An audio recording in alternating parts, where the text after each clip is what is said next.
Hello everybody, how you doing? Welcome to our YouTube channel. Yes. We are the Common Sense Sisters. My name is Ella. My name is Yo-Yo. And thank you to the Common Sense Squad. We appreciate you all. We appreciate you all as usual. If you're watching the video today, remember to hit the like button. If you've not subscribed, you know what to do. Subscribe.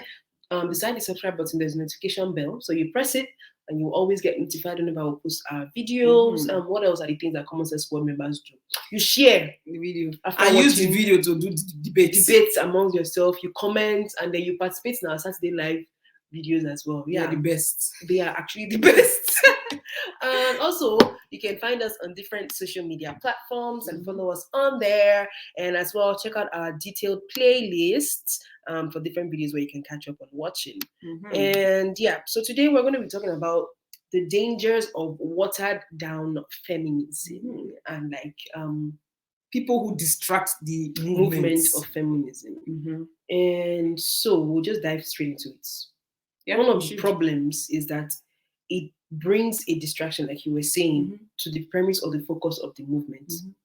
So I think there's something people call some things woke feminists, woke generation, or whatever they're trying to say, or what that woke thing means. It's all tied down to their own selfish interest. It's not in the interest of the society or the movement in general. And you find that some women in general who have bad behavior want to associate their bad behavior with feminism. So you see a woman who is selfish. Very selfish. Highly selfish. Selfish in all ways of life. Financial, emotional, whatever type of selfish she can find, but she's selfish. But she wants to call herself a feminist. People may not understand what you mean by selfish. Okay, so because selfish can have its good side, right? Side and bad side. Okay, how would I? Let me give another example and tie it to this one. So you have women who are misandrists, so they don't like men for whatsoever reason, maybe their personal life experience or whatsoever, but they always want to be prejudiced towards men. But they disguise and call themselves feminists. That's an example of a woman who has selfish qualities. Yeah.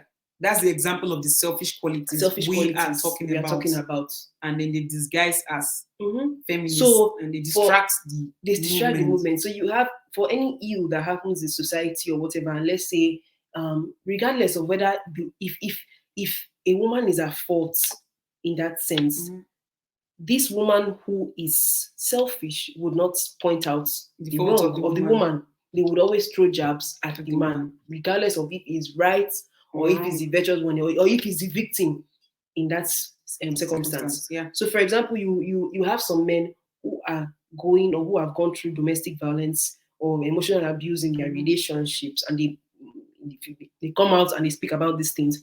But you have these women who claim to be feminists, and part of the feminist ideology or part of the premise of the feminist ideology is equality of the sexes, meaning that if a woman is getting abused domestically or emotionally, whatever, equally, a man can also experience those painful things. But if you have a man who comes out to say this is what he faced in his relationship, a woman who may call herself a feminist will come out and dispute those claims and say, no, there's no way a woman can do this. This man must have done something to this woman to make this man do this. So that's an example of somebody who distracts the movement. And they are called fake feminists. Fake feminists. We call them fake feminists. Fake feminists. That's what they are. And another thing, feminism is not the end of men. Yeah, I was going to say that, because we need both genders to fight for the cause of the movement and the society to function.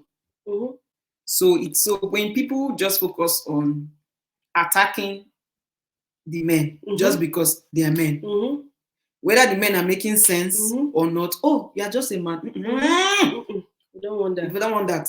No. Or they think that the opposite of feminism should be matriarchy. Yeah. So it's like, we live in a patriarchal society. It's bad. Men rule, and it's bad. It's for men to rule. So what makes you think that a matriarchal society where only women, like it's just a total switch? So whatever oppression is going to men now is what to women now should go to the men. That's an example of the dangers of watered down feminism. That's not what the movement is about. The movement is about equality. And there are some respect for human being regardless of gender. Another danger of watered-down feminism is that people limit the feminist movement to relationship and marriage. In Nigeria, it's tiring. It's very, very tiring. Hearing things of feminists cannot be submissive wife. There's always one headline after the other that is just at this point. It's ridiculous. It's just funny. And the worst part is that when you read some of the comments, it's funny to me. It's very funny to me. It's a reflection of the society. Yeah, it's very funny. It's very funny to me because even if you have to engage in face-to-face conversation with some people, they don't have a mind of their own. Yeah. So because the crowd is leaning towards a certain ideology. Yes, so they will lean towards it without researching for themselves, engaging in objective reasoning or critiquing whatever it is to come up with their own opinion, informed opinion on the topic. Another, you even spoken about engaging in conversations. So, for example, you would see some people having arguments, serious arguments about women's rights and whatever, and there's always one person in that circle to bring up this stupid argument of, who is supposed to not pay for? You're a feminist now, so who should pay for the first date? Like, you're talking about real life issues, real life problems happening, dangers of women that not only occur in Nigeria but over the world, across the globe. And somebody has the mouth to come and say, so as feminists now, women should be the ones to be paying for the dates or paying their own part of the share. Feminism is not about who is supposed to pay for the first dates or who is supposed to split the bill. Stop limiting the movement for that. If you how does that help society? What has your who paying for the date or who's not paying for the date helping issues growing the GDP of a country? Yeah, well, they say they're helping the restaurant to pay their staff. I'm sorry, I just wanted to no, but seriously. So if you have to engage, if you have to limit a whole movement to who is paying for first dates or who's not paying for first date, what do you call them? I said, such you are people. poor. That's true. I'm saying you're poor. Spiritually, mentally, physically, emotionally, and psychologically. I don't say financially because you might have all the money in the bank and still be the one to think like this. If you are that way, you need a therapist. Don't limit a whole movement to who is supposed to split the bill. Those are the dangers of the feminist movement. Terrible dangers, man. If you're a woman, you are going through hurt and pain. I don't know, maybe from your past relationship or whatever. Deal with it. Don't come and say because you've gone through this in a man's hand, therefore now you want to be a feminist. Being a feminist is not about hurting men or doing revenge. No, it's about equality. And being a feminist is not only about you as a woman. It's about the society. It's about the society. The value it brings to society.